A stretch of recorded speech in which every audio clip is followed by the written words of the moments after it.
حضرت سیدنا عمر رضی اللہ تعالی عنہ جلیل القدر ہستی ہیں جنہیں حضور علیہ السلام نے اللہ سے مانگ کے لیا۔ سارے صحابی رسول کریم صلی اللہ علیہ وآلہ وسلم کے مرید ہیں، لیکن جناب عمر میرے حضور کی مراد ہیں۔ 39 لوگ جب اسلام لا چکے، 39ویں شخص حضرت امیر حمزہ رضی اللہ تعالی عنہ تھے، اور ان کا ایمان لانا مسلمانوں کے لیے بہت بڑی ڈھارس اور بہت بڑے حوصلے کا سبب و ذریعہ بنا۔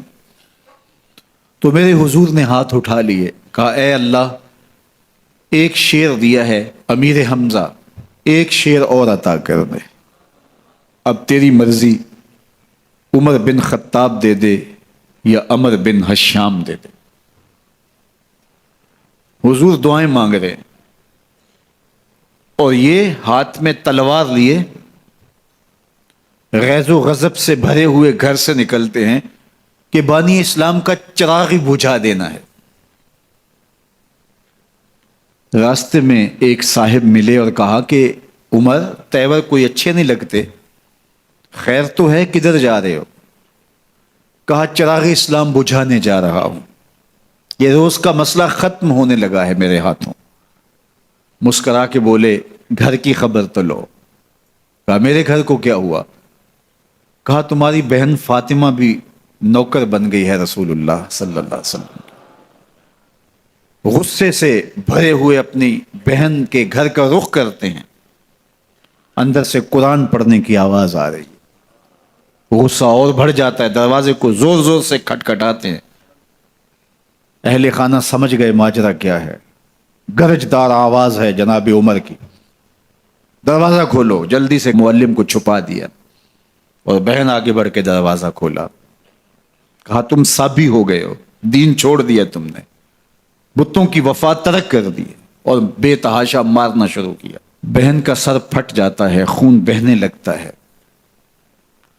اور یہ مارتے چلے جاتے ہیں۔ فاطمہ بنت خطاب بولی عمر، تم خطاب کے بیٹے ہو، سنو میں بھی خطاب کی بیٹی ہوں، جو ظلم جو جبر کرنا ہے کرو، میں محمد عربی کا دامن نہیں چھوڑوں گی۔ سوچنے پہ مجبور ہو جاتے ہیں وہ کون سی طاقت ہے جس نے بجلیاں بھر دی اس کے اندر۔ کہا جو تم پڑھ رہے تھے مجھے بھی سنا سکتے ہو؟ کہا تمہیں غسل کرنا ہوگا۔ عمر اپنے بدن کو دھو رہے ہیں، میرا رب دل دھو رہا ہے۔ اتنے میں معلم بھی قرآن لے کر آ جاتے ہیں اور قرآن کی تلاوت ہونے لگتی ہے۔ طٰہٰ ما انزلنا علیک القرآن لتشقیٰ، 14ویں رات کے محبوب چاند، ہم نے قرآن اس لیے نازل تو نہیں کیا تھا کہ تم مشقت میں پڑ جاؤ۔ بے تاب ہو گئے، کہا عمر کی عمر برباد ہو گئی، مجھے لے چلو حضور کی چوکھٹ پہ۔ تلوار حمائل کی ہے، بہنوئی ساتھ ہیں، اور حضور کی بارگاہ میں حاضر ہو رہے ہیں۔ دروازے کے سوراخوں سے دیکھا تو صحابہ تشویش کا اظہار کرنے لگے کہ عمر آ رہا ہے، تلوار حمائل کی ہے، ارادے اچھے نہیں لگتے۔ جناب امیر حمزہ نے کہا دروازہ کھول دو، اچھی نیت سے آیا تو استقبال کریں گے، نیت اچھی نہیں ہے تو اس کی تلوار سے اس کی گردن کاٹ دیں گے۔ حضور کے سامنے جا کے بیٹھ گئے، گلے میں کپڑا ڈالا تو حضور نے پکڑ کے کہا عمر، ابھی وقت نہیں آیا کہ تم اسلام لے آؤ؟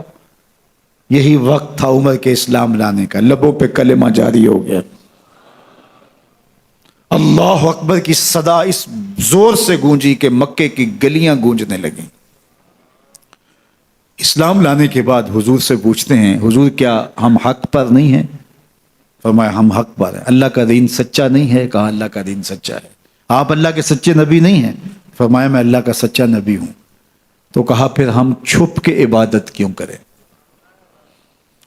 اب مسلمانوں کی 2 صفیں بنتی ہیں، ایک صف کی قیادت امیر حمزہ کرتے ہیں، دوسری صف کے آگے آگے عمر بن خطاب چلتے ہیں اور حضور درمیان میں ہیں، اور یہ ملکوتی قافلہ صحن حرم میں آ کے اعلانیہ عبادت کرتا ہے۔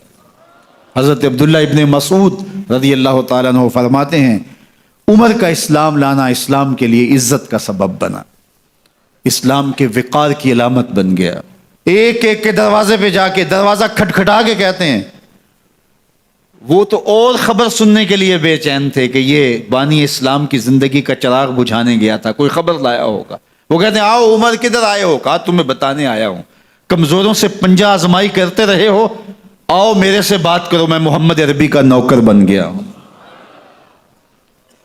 اللہ اکبر۔ میرے حضور نے فرمایا جب اچھے لوگوں کا ذکر کرو تو میرے عمر کا ذکر بھی کیا کرو۔ میرے عمر کی زبان پر حق بولتا ہے، سچ بولتا ہے۔ ان الشیطان یفر من ظل عمر، عمر کے سائے کو دیکھ کے شیطان بھاگتا ہے۔ اللہ اکبر۔ اسلام لائے تو زندگی کی ایک ایک سانس اسلام کے لیے وقف کر دی، حضور کا پہرا دیا، حضور کی ناموس کا پہرا دیا، حضور کی شریعت کا پہرا دیا۔ اسلامی فتوحات پھیلیں تو پھیلتی ہی چلی گئیں، کبھی مصر فتح ہو رہا ہے، کبھی ایران فتح ہو رہا ہے، آرمینیا تک مسلمانوں کی افواج پہنچتی ہیں۔ 22 لاکھ مربع میل پر حضرت عمر رضی اللہ تعالیٰ عنہ کی سلطنت پھیل جاتی ہے۔ عدل و انصاف کا دورہ ہوتا ہے۔ زمانے نے دیکھا کہ غیر مسلم بھی عدالت میں کھڑا ہے تو اسے خوف نہیں ہوتا تھا کہ میرے سے ناانصافی ہوگی، اس لیے کہ حکومت عمر کی چل رہی ہے۔ وہ بھی مطمئن ہوتا تھا کہ میرے ساتھ انصاف ہوگا۔ ویڈیو کو لائک کریں اور ہمارے چینل کو سبسکرائب کریں تاکہ مولانا ثاقب رضا مصطفیٰ کے نئے آنے والے بیان آپ تک پہنچ سکیں۔ شکریہ۔